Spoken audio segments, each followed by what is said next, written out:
안녕하세요 여러분. 오늘 그 과학기술 분야 진로 멘토링 TV를 진행을 맡을 지식PD 고우성입니다. 먼저 여기가 과학창의재단의 아까 7층 여기 창의 라운지라고 그러는데 오늘 아주 이런 게스트들과 또 여러분 참가객들 또 시청자분들 이렇게 다양한 분들의 관점과 또 상상력이 같이 융합되는 오늘 그런 이제 방송이 되면 상당히 좋은 우리가 첫 번째 이게 진로 한국과학기술인재 진로지원센터 개소식에 아주 딱 맞는 방송이 될 것 같습니다. 자, 먼저 저는요 이런 실용 지식을 큐레이션하는 것을 좋아하는 지식PD 고우성입니다. 반갑습니다. 그다음에 오늘 저랑 같이 진행 맡을 두 분의 대학생 공동 MC분들도 간단하게 자기소개 좀 하시죠. 네, 안녕하십니까. 저는 모두가 꿈꿀 수 있는 세상을 지향하고 그 꿈을 위해서 행동하는 24살 물리학도 이고성입니다. 네. 안녕하세요. 저는 현재 IT 분야에 대해서 진지하게 고민하고 있는 컴퓨터공학과 김현송입니다. 네. 저기 두 대학생 MC분들 전문 MC가 아니에요. 여러분 똑같은 학생이에요. 그러니까 앞으로 우리 진로 멘토링 TV는 여기 그 MC가 항상 개건 MC 자리가 오픈돼 있어요. 개방이니까 오늘 이 방송을 듣는 시청자분들 또 여기 관객분들 나도 한번 해보고 싶다 하면 다음번에 여기 이 자리에 여러분 앉아가지고 게스트분들한테 편하게 질문하고 우리가 그런 문화를 만들어 나가면 참 좋을 것 같습니다. 오늘은 저희가 지금 이 방송이 그 한국과학창의재단 그 페이스북 페이지에서 생중계되고 있습니다. 그러니까 그 시청자분들이나 아니면 여기 참가객분들도 여기다 인터넷 되거든요. 그러니까 들으시다가 야 이거 참 좋은 말이다 하는 것들 그런 거 다 코멘트 써주시거나 아니면 질문해 주시면 이따가 제가 Q&A 시간 가질 거거든요. 그때 제가 여러분들의 그 코멘트하는 것들 질문을 읽어드릴게요. 네, 그래서 오늘 기왕 우리가 만나는 거 그냥 일방적인 그런 강의 그런 것이 아니라 모든 사람들이 같이 어울려서 같이 자기를 관점을 표현하는 그런 시간이 되면 참 좋을 것 같습니다. 자, 그러면 오늘 여기 이제 오늘은 진행은요 세션이 두 개입니다. 첫 번째 세션은 저기 미래창조과학부의 윤전호 차관님 모시고 지금부터 25분간 저희가 진행하도록 하겠고요. 그다음에 두 번째 세션은 저희가 패스트트랙 아시아의 박주경 대표님, 브레이팝스의 이충희 대표님 모셔가지고 세션 두 번째도 한 25분간 진행하도록 하겠습니다. 자, 그러면 이제 먼저 첫 번째 세션 윤전호 차관님 소개시켜드리겠습니다. 박수 부탁드리겠습니다. 반갑습니다, 여러분. 자, 차관님하고는 제가 보니까 1월 13일 날 저서인 후추파로 일어서라. 그걸로 저희가 이제 여기서 생방송으로 했었죠. 그죠? 토크했었죠. 네. 그때는 벌써 2달이 지났습니다. 훌쩍 간 것 같아요. 네. 자, 그러면 여기 아무래도 학생들이니까요. 지금 이제 창조경제 원론을 말씀하실 게 아니라요. 창조경제 전도사니까 그러니까 창조경제가 무엇인지 짧고 진하게 잠깐 말씀해 주시겠어요? 창조경제 무엇인지. 네. 창조경제가 뭐냐. 네. 지난 1년 내내 이 얘기를 제가 참 많이 들었습니다. 근데 여러분들 어려서부터 모든 문제는 모범 답안이 있다라고 교육을 받았고 저도 그렇게 교육을 받았기 때문에 창조경제의 모범 답안이 뭐냐 이런 질문을 많이 했던 걸로 알고 있습니다. 저는 창조경제는 모범 답안이 없다. 대한민국 국민이 상상하는 모든 창조경제 그 전체 합이 대한민국의 창조경제여야지 네. 이 창조경제는 이거다라는 모범 답안이 나가는 순간 나는 그건 창조경제가 아니다. 네. 이렇게 단언코 얘기를 합니다. 그래도 여러분들이 굳이 창조경제를 요구를 한다면은 저는 이렇게 얘기합니다. 1% 국민의 R&D로 우리나라가 먹고 살았다. 네. 우리나라 국민의 1%도 안 되는 과학자들, 연구소에 계신 분들, 교수들 이런 분들이 만든 R&D로 우리나라 경제가 그동안에 버텨온 거죠. 그렇지 않습니까? 우리가 네네. 조선업, 반도체, 철강 세계 1위 아니면 4위 안에 다 들어있는데 열심히 우리가 연구개발한 그 덕택입니다. 그러나 이제는 그 연구개발뿐만 아니라 나머지 99% 국민의 상상력 이것도 채로 걸러서 네. R&D하고 접목을 해서 새로운 이노베이션을 일으켜야 되는 거다. 저는 그렇게 생각합니다. 그래서 1% 국민의 R&D 더하기 나머지 99% 국민의 I&D, Imagination and Development. 직접 만드신 겁니까? 하도 우리 국민들이 멋진 공식을 용어인데요? 좋아해서 네네네. 그래서 1% R&D 더하기 99%의 I&D 이퀄 창조경제다. 그래서 창조경제에서 앞으로 중요한 거는 국민의 상상력이다. 네. 저는 이렇게 생각합니다. 그러면 오늘 여기 관객들이나 시청자분들 우리 다 같이 여기 IND를 할 수 있는 거네요.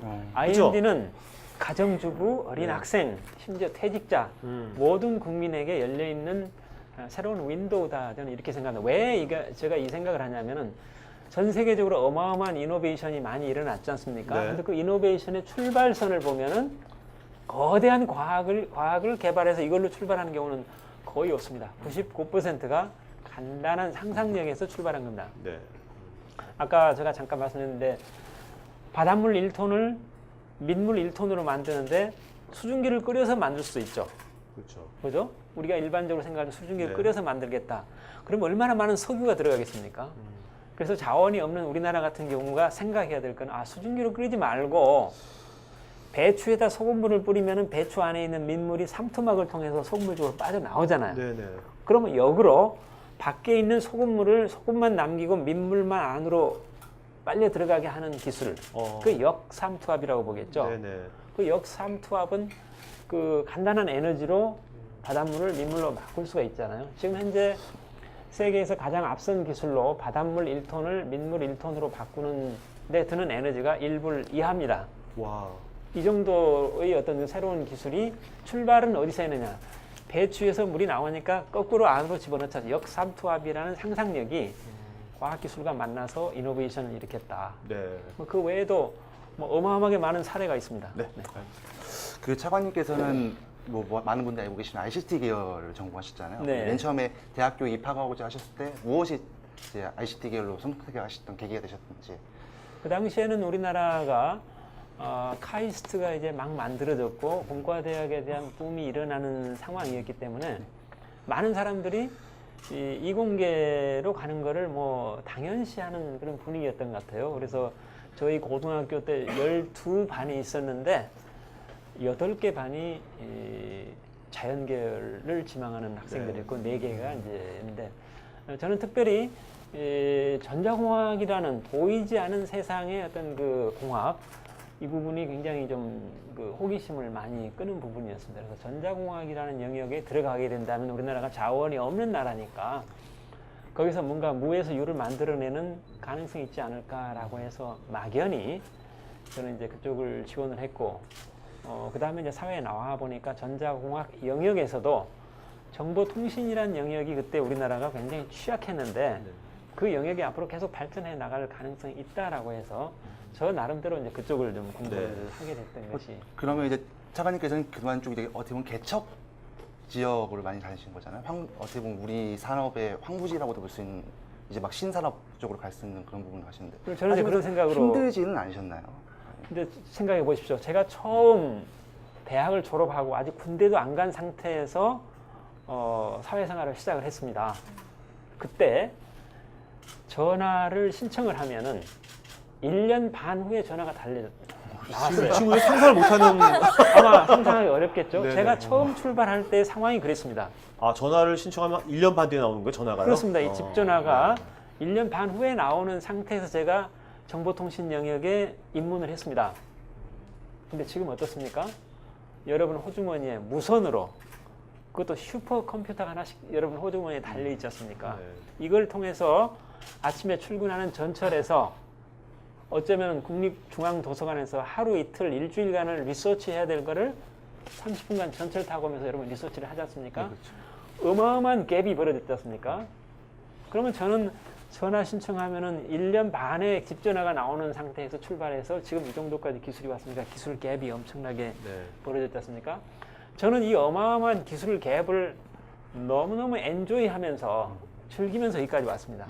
자고 일어나면 새로운 기술, 또 자고 일어나면 새로운 기술이 나오는 것을 너무너무 즐겁게 기대하면서 그래서 저는 이공계가 굉장히 기술이 빨리 발전하는 것 때문에 굉장히 어렵겠다라고들 하지만은 오히려 그것을 즐기셨군요. 오히려 그게 네. 그 10년, 20년 지나면서 변하지 않은 사회보다는 훨씬 더 네. 즐겁고 지금 되게 표정이 즐거워 보이지 않습니까? 네. 그래서 역시 그 도전하는 사람에게는 이 변화하는 것이 오히려 즐겁다 그런 생각이 들더라고요. 네. 제 친구들을 비롯해서 요새 학생들이 이공계 기피 현상이 나타나고 있는데요. 저는 도피 현상. 기피 현상이 나타나고 있는데 저는 지금 현재 컴퓨터공학부를 전공 중이거든요. 제가 잘 선택한 게 맞는지 궁금합니다. 저는 이 시대에서 컴퓨터 공학을 전공한 사람은 가장 탁월한 선택이다. 저는 상상력을 구현하는, 실현하는 도구로서 가장 중요한 게 저는 소프트웨어다. 이렇게 생각합니다. 상상력을 실현하는 도구가 과거의 산업사회에서는 철강, 뭐 플라스틱, 나무 이런 재료를 가지고 우리 상상력을 네. 구현해서 자동차도 만들고 배도 만들었지 않습니까? 이제 앞으로의 세대는 상상력을 실현하는 도구가 보이지 않는 솔루션, 서비스로 많이 구현되기 때문에 지금은 상상력을 구현하는 도구가 과거의 뭐 철강 이런 것처럼 이제는 소프트웨어다. 보이지 않는 것의 가치가 앞으로 엄청나게 늘어난다. 저는 이렇게 생각합니다. 여러분, 우리나라가 옛날에 부산에서 신발 산업이 엄청나게 강했습니다. 부산에서 만든 신발이 전 세계인의 3억 명의 발에다 신발을 신길 정도였습니다. 그러나 우리나라 부산에서 지금 단 한 켤레 신발도 만들지 않습니다. 우리나라가 앞으로 해야 될 일이 뭐냐라고 물어본다면 저는 이제는 나이키가 중국에서 신발을 50불짜리를 만들어 오면은 우리 국민들이 해야 될 거는 뭐냐? 신발 뒷창에다가 칩을 깔고 바닥에다 센서를 깔아서 이 신발을 신고 다니기만 하면은 오늘 하루 내가 운동량이 얼마나 된지 내 몸에 심장 박동이 어떻게 변했는지를 전부 알아서 무선 인터넷으로 클라우드에다가 저장을 합니다. 네. 저는 가만히 있어도 지가 알아서 저장을 합니다. 그러면 이게 6개월, 1년, 5년, 10년 쌓이게 되면은 my own big data가 쌓이게 되겠죠. 그럼 my own big data가 내가 10년간 쌓여있는 사람하고 내 친구는 그런 것이 없는 사람하고 병원에 가서 진단을 받을 때 누가 더 정확하게 진단을 받겠습니까? 네. 우리가 해야 될 일은 과거에 악교로 풀을 붙여서 만드는 신간 프로덕션이 아니라 그 프로덕션 위에다가 새로운 어떤 기술을 올려서 소프트웨어를 올려서 프로덕트를 서비스나 솔루션으로 바꿔버리는 것. 네. 그래서 50불짜리 나이키 신발이 250불짜리 신발로 바뀌는 것. 이런 영역에 어마어마한 가능성이 있다 해서 특별히 소프트웨어 산업을 저는 굉장히 강조를 하고 있습니다. 그러니까 어떤 정형화된 어떤 기술에만 하는 게 아니라 그 기술을 뭔가 상상력을 해가지고 뭔가 다른 곳에 융합시키는 그렇습니다. 이제 그런 이제 앞으로 이공계인이 필요한 거네요. 네네. 그래서 뭐 어떤 영역이든지 간에 이제는 그 영역 한 군데서만 이렇게 두각을 나타내기는 어렵다. A와 B가 섞이는 그 공간, 그걸 엣지 오브 케이오스, 네. 혼돈의 모서리, the edge of chaos라는 A와 B가 만나는 그 엣지 영역에서 그 모서리에서 많은 새로운 가능성이 나타나는 거, 그거를 이제 우리는 융합이다 이렇게 얘기를 합니다. 여러분, 미국이 이스라엘보다도 의과대학 수가 30배나 더 많습니다. 네. 30배나 많아요. 근데 바이오 헬스 관련 벤처의 전 세계의 30%가 이스라엘에서 일어나고 있어요. 와. 이걸 어떻게 해석을 해야 될 건가? 근데 봤더니 이스라엘의 카이스트라고 하는 테크니온 대학. 이 대학은 공과대학으로 먼저 출발했고 지금은 이제 의사를 배출하는 의과대학이 아니라 의학을 하는 의과대학. 네. 약사를 배출하는 약학대학이 아니라 약학을 하는 대학. 이 세 대학이 한 울타리 안에 이제 공존하고 있습니다. 그래서 의학도 공부하다가 재료공학을 하는 사람도 있고 또 컴퓨터 사이언스를 하다가 뭐 재료공학으로 나오는 사람도 있고 이렇게 학교 울타리 안에서 여러 분야를 섭렵하는 그런 찬스를 많이 줬기 때문에 의과대학의 수는 미국의 30분의 1밖에 안 되지만은 바이오 헬스 쪽에 창업을 이스라엘이 독점하고 있다.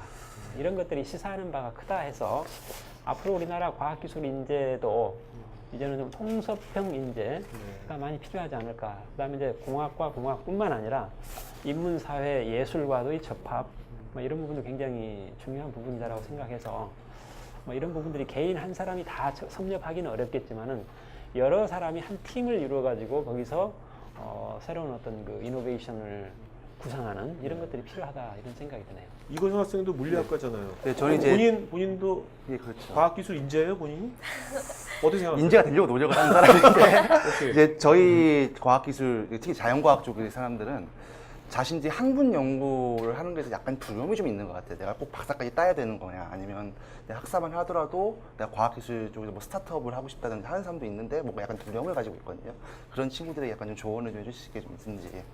그러니까 우리는 뭐 학사 마치면 석사, 석사 마치면 박사 꼭 이렇게 생각하지만은 자기가 정말 중요하다고 생각하는 것, 자기가 정말 즐겁다고 생각하는 것, 자기가 급하다고 생각하는 것 먼저 출발하는 게 좋겠다.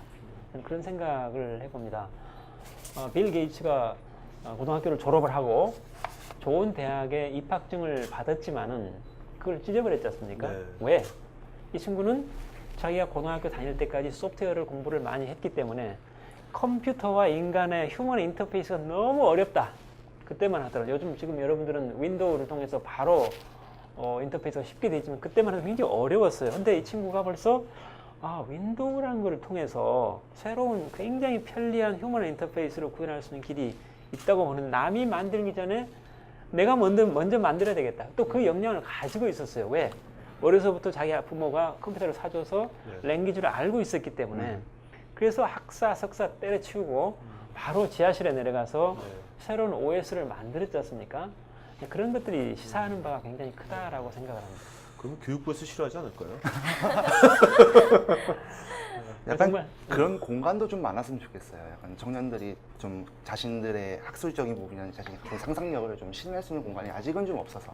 그래서 제 생각에도 이제 앞으로 우리나라 교육이 너무 리지드하게 움직이는, 고등학교 졸업하면 반드시 대학, 대학 졸업하면 대학원, 뭐 이런 개념인데, 이제 앞으로는 교육을 이렇게 그 진학하는 부분에 대해서도 조금 유연하게. 프리덤을 주고 네. 유연하게 하고, 대신에 자기 상상력을 좀 마음껏 펼칠 수 있는 공간이 필요하지 않겠는가 해서 제 생각은 전국에 약 800여 개의 국공립 도서관이 현재 있습니다. 이게 네. 문화부에서 운영하는데, 저는 그 공립도서관이라는 거, 도서관이라는 이름이 얼마나 캐캐묵은 이름입니까?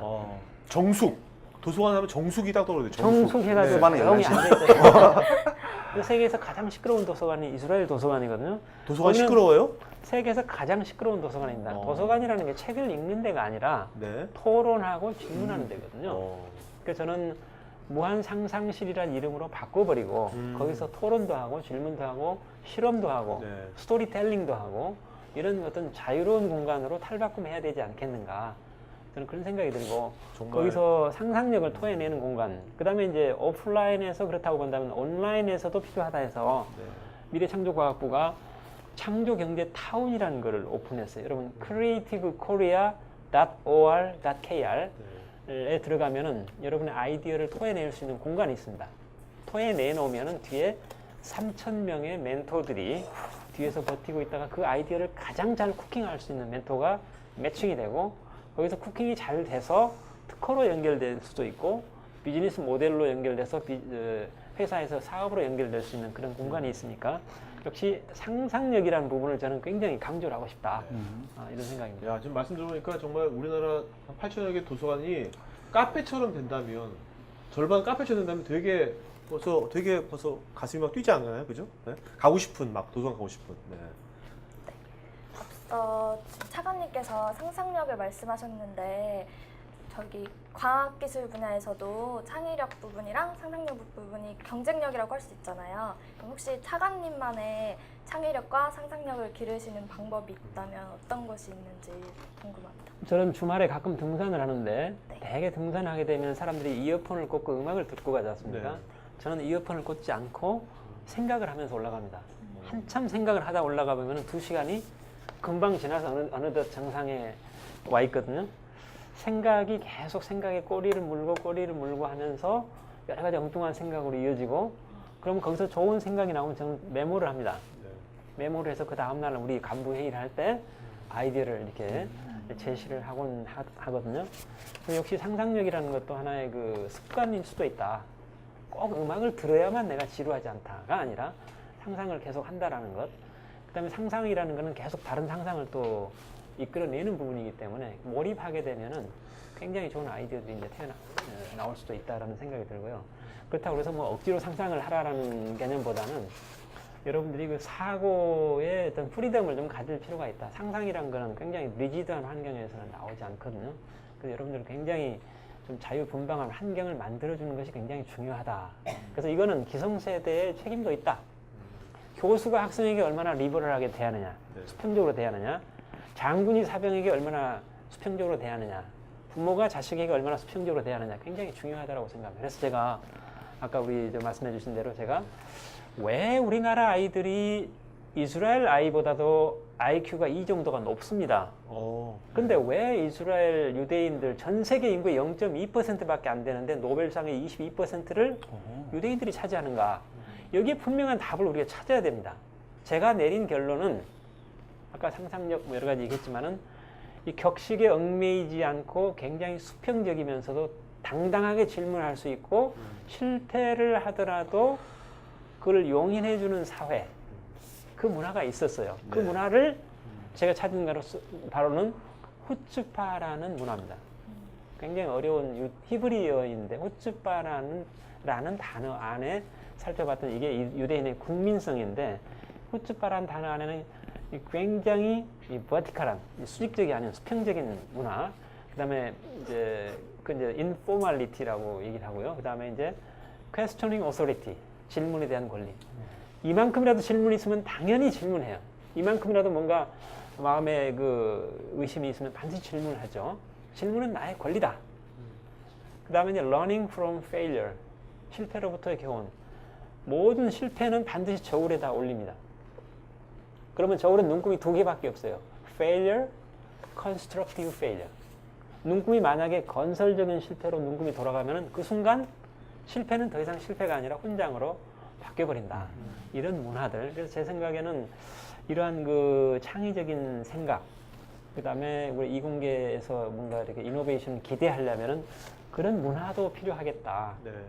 그래서 과거에 우리가 게으른 손발을 부지런하게 놀려서 경제를 읽어보자 하는 게 근면자조협동이라는 새마을 운동이었다고 본다면 이제는 상상, 도전, 창조라는 새로운 어떤 패러다임이 사회적인 운동이 있어야 되겠고 그 사회적인 운동을 위해서는 우리 젊은이들이 정말 그 형식에 얽매이지 않고 네네. 인포멀한 사회, 그다음에 질문이 있을 때 당당하게 질문하는 것, 그다음에 질문을 용인해주는 또 실패를 했다 하더라도 인커리지를 받는 그런 사회가 만들어져야 되겠다라는 게 제 생각입니다. 그럼 여기 오늘 그 시청자분들이나 여기 창의 관객들이 차관님 그 페이스북 하시잖아요. 네. 그 차관님 페이스북 타임라인에다가 여기서 궁금한 거 마구 질문해도 답변하실 겁니까? 제가 강의를 한번 하고 나면은 네.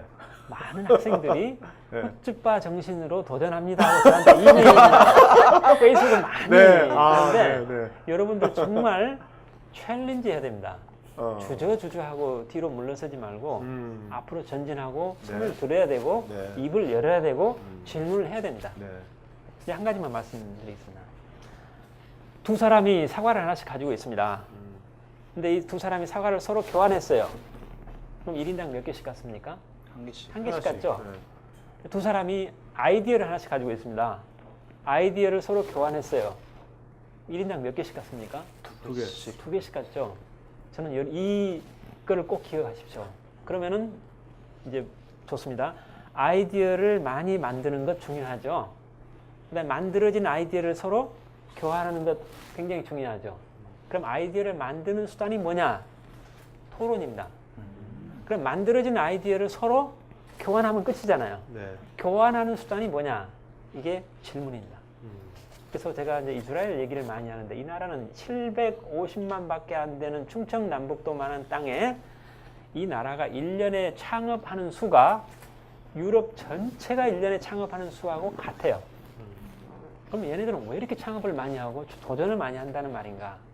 역시 이 나라 교육이 이 토론과 질문으로 구성되어 있다. 아이디어를 만드는 토론과 만든 아이디어를 서로 교환하는 질문으로 구성되어 있다. 근데 우리나라는 어떻습니까? 토론과 질문에 관한 한은 아마 세계에서 저 밑바닥에 있지 않은가 저는 그런 생각이 듭니다. 그래서 특별히 이공계 인재로서 과학기술 인재로서 여러분의 그 진로에서 이미지네이션과 크리에이티비티를 통해서 남보다 앞서고 싶다면은 끊임없이 토론하고 질문하는 습성을 갖는 것.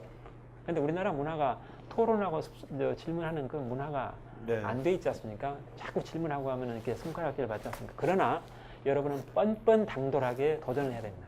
후츠바라는 단어가 굉장히 네거티브한 단어예요. 원래는 뻔뻔하고 당돌함입니다. 그러나 뻔뻔하고 당돌하면서도 도전하고 이 수평적이고 또 실패를 했다 하더라도 용인해주는 이게 가미가 됐을 때 혁신으로 이루어진다. 저는 이렇게 생각합니다.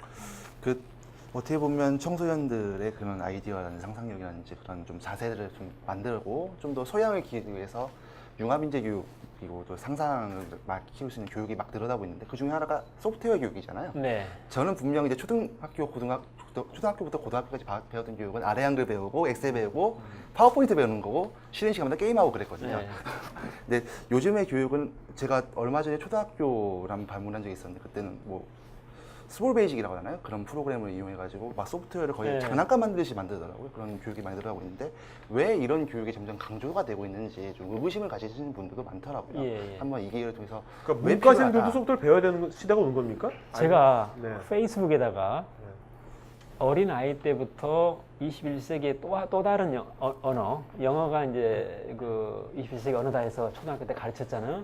근데 영어 외에 또 다른 랭귀지가 있다. 이 컴퓨터 랭귀지다 해서 어린 아이 때부터 이걸 가르치자라고 했더니 무슨 어린 아이에게 그런 코딩을 가르치느냐고 책상에서 어마어마한 저항이 많았는데 저는 어린 아이들부터 이쪽을 가르쳐야 된다. 지금 내 오른쪽 짝꿍은 남이 만들어 놓은 게임에 중독되어 있는 아이. 네. 왼쪽 아이는 코딩 교육을 받아서 조그마한 그 게임이라도 자기가 직접 만드는데 중독되어 있는 아이. 이쪽 아이를 이쪽 아이로 바꿔줘야 된다. 작년 1년 내내 제가 그렇게 강조를 했습니다. 근데 작년 12월 9일 날 미국에서 오바마 대통령께서 12월 9일 그 일주간을 소프트웨어 주간이라고 어나운스를 하면서 오바마 대통령이 차관님 아이디어를 도용한 거 아닙니까? 그때 오바마 대통령이 뭐라고 했는지 아세요? 1,000만 명의 미국 초등학생들이요. 네. 남이 만든 게임에 너무 몰입하지 말고 어. 너희들이 직접 한번 게임을 만드는데 몰입해보지 않을래? 야. 라는 메시지를 보내면서 코딩 교육을 네. 초등학교 학생들에게 권장을 했습니다. 간단한 코딩을 통해서 자기가 게임을 만들어보고 요 게임 방향을 이렇게 틀어보기도 하고 이런 어떤 흥미를 유발하는 아이들이 이제 중고등학교, 대학 갈 때쯤이면은 빌 게이츠와 같은 이제 그 이노베이터들이 나오는 거죠. 우리가 한 학년이 약 40만 명 됩니다. 네.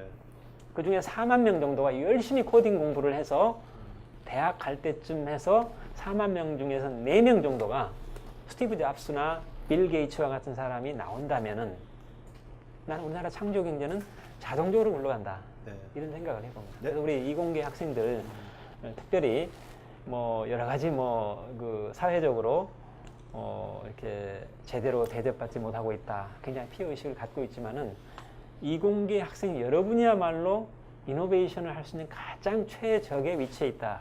저는 이렇게 생각하고 여러분들의 진로 지원에 관해서 시스템적으로 잘 가이드할 수 있는 그런 툴을 만들어야 되겠다. 이런 생각을 가지고 있습니다. 네.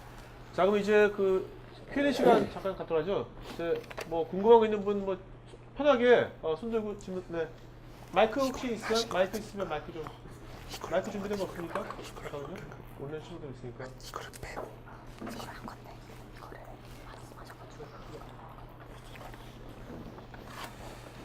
말씀하세요, 그냥. 네.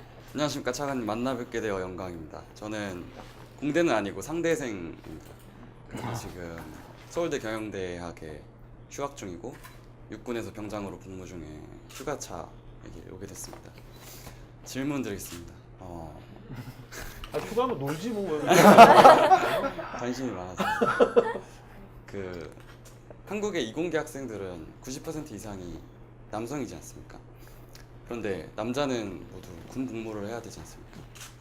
근데 원래는 그 이공계 학생들이 대학 4년을 마치면 군대를 가는 대신에 산업체에서 대체 복무를 할 수 있었는데 이것이 하나의 어떤 벤처 창업의 시작점이 되고 되게 좋은 길이라고 생각하고 있었는데 그게 올해 법이 바뀌면서 이제 그 길이 막혔다고 알고 있습니다.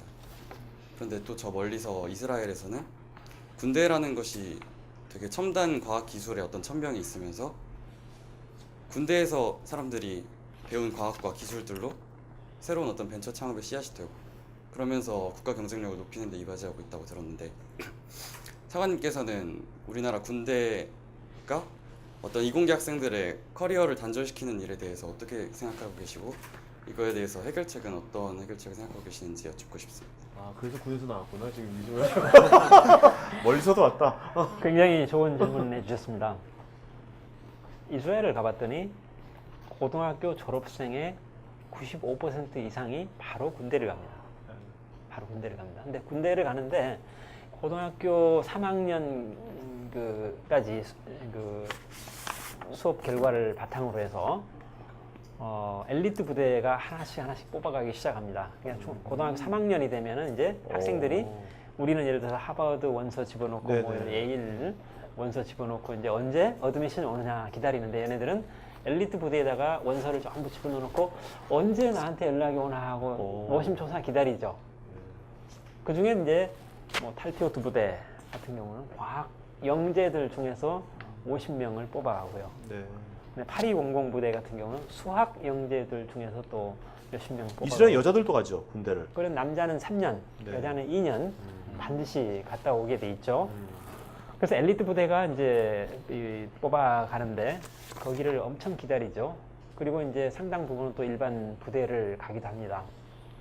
탈피오트 부대 같은 경우는 일단 군대를 가게 되면은 군대에서 3년 만에 대학 교육을 위탁을 해서 마쳐버립니다. 그리고 탈피오트 부대를 가게 되면은 뭐 다른 대학 별도로 어플라이 할 필요 없이 거기서 바로 대학을 이제 마치게 되고 8200 부대 같은 경우도 대학 전체 과정은 아니지만은 대학 과정에다 위탁 교육을 시켜서 이제 이렇게 하죠. 그리고 이 사람들이 이제 제대를 하게 되면은 군대 안에서도 어마어마한 미션이 주어집니다. 거기는 군대가 상하 관계가 뭐 거의 위계 질서가 없을 정도로 이제 그런 군대죠. 그래서 미션을 주면은 그 미션을 자기가 책임을 지고 이제 수행을 하는 경험을 몇 년간 쌓고 그다음에 이제 제대를 하게 되죠. 그리고 나서 이제 대학을 들어갑니다. 그러니까 이미 대학을 들어갈 때면 그다음에 이제 군대 제대하고 나면은 통상 1년 반 내지 2년간 평균 14개 나라를 돌고 온대요. 그러니까 군대 3년, 그다음에 해외 한 2년 하면 5년 지나죠. 그럼 5년 지나면 20대 중반 가까이 됐죠. 네. 그때 대학 1학년 이제 가는 거죠. 오. 그러니까 대학 1학년 책상에 앉았을 때는 이미 어마어마한 경험을 다 쌓고 왔기 때문에 자기가 원하는 대학 학과를 정확하게 지정을 해서 이제 자기가 가는 거죠. 네. 그런 시스템이 우선 차이가 있고, 그다음에 군대에서 미션을 수행해 본 경험이 많이 있기 때문에 대학을 다니면서 창업에 도전하는 경우가 굉장히 많다. 그래서 군대라는 것이 시간을 소모하는 개념보다는 군대에서 어떤 그 창업가 정신, 기업가 정신을 이렇게 그 함양해가지고 나오는 경우가 많고, 그래서 이스라엘이 아까 제가 그랬죠. 750만 밖에 안 되는 인구인데 유럽 전체가 1년에 만들어내는 창업의 수와 같다. 그만큼 도전 정신이 강한 이면에는 군대의 역할이 굉장히 컸다. 특히 엘리트 부대의 역할이 컸다라고 생각이 되고, 그 결과로 인해서 이스라엘의 경제가 뭐 정말 나스닥 상장사에서 당연히 미국 기업이 많겠죠. 미국의 나스닥이니까.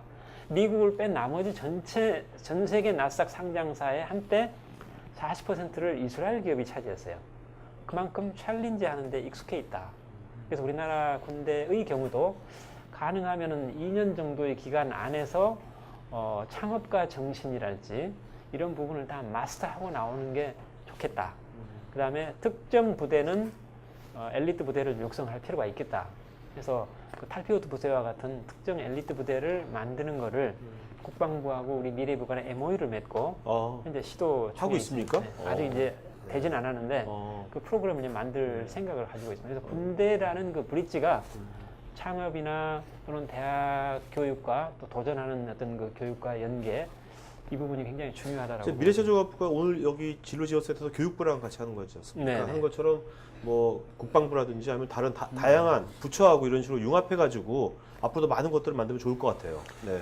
우리가 내일 일기예보가 비가 온다 하면은 우리가 뭘 준비합니까? 저녁에 자기 전에 우산을 준비하죠. 네. 5mm, 10mm가 온다라고 하면은 비닐 우산으로도 충분합니다.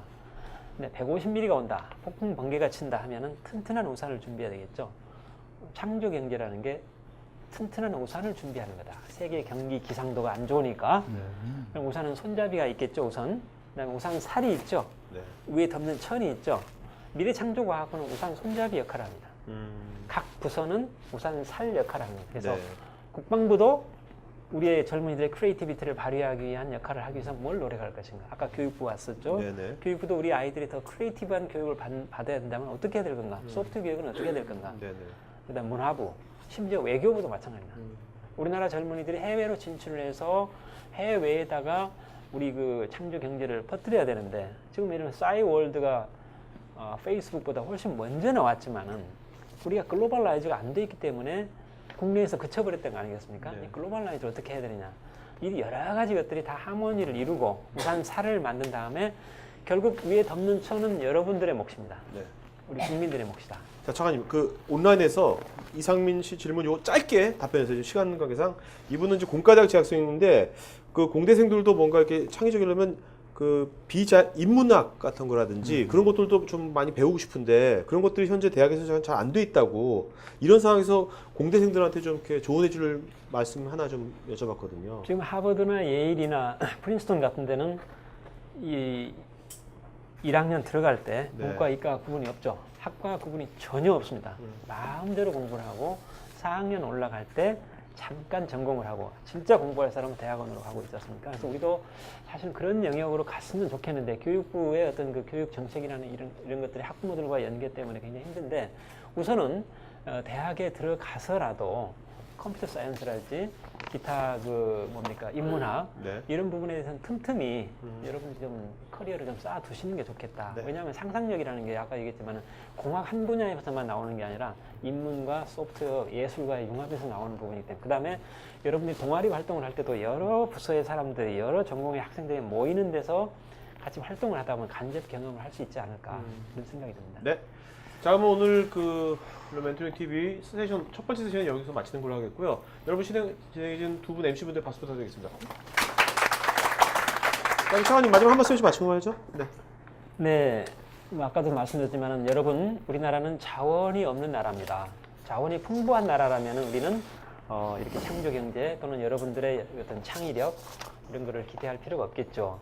우리는 에너지의 100%를 수입합니다. 그 다음에 식량 75%를 수입을 합니다. 국방비로 GDP의 8%를 쏟아붓습니다. 이걸 다 하면은 100m 달리기인데 우리는 120m를 달려야 됩니다. 다른 나라는 100m 달렸는데 그 20m를 우리가 어떻게 극복할 것인가?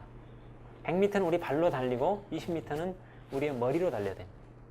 그래서 여러분들의 창의력, 그 다음에 이공계 여러분들의 과학기술 역량, 상상력 이 부분이 나머지 나라는 자원이 많기 때문에 80m만 달려도 되는 나라도 있지만 그 갭을 그걸로 극복을 해야 된다. 그 갭을 누가 하느냐? 바로 이공계 여러분들의 몫이다. 여러분들 자부심을 가지고 우리나라 자원이 없는 나라의 국가 경영에 여러분이 있다는 사실을 우리가 알고 국가 경영할 것입니다. 여러분 자부심을 가지고 매진해 주시기 바랍니다. 네. 고맙습니다. 자, 그러면 고맙습니다. 차관님. 하여튼 앞으로도 이런 오늘 좀 이게 약간 딱딱했는데 초반 보니까 아무래도 이거 개소시다 보니까 다음부터 이런 젊은 친구들하고 좀 편하게 카페 같은 데서도 좀 이런 얘기하면 좋을 것 같아요. 가끔 불러주십시오. 네네 알겠습니다.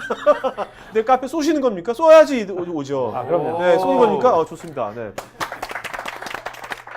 자, 그럼 바로 세션 두 번째 세션 들어가겠습니다. 고맙습니다. 네, 이제 감사합니다. 네.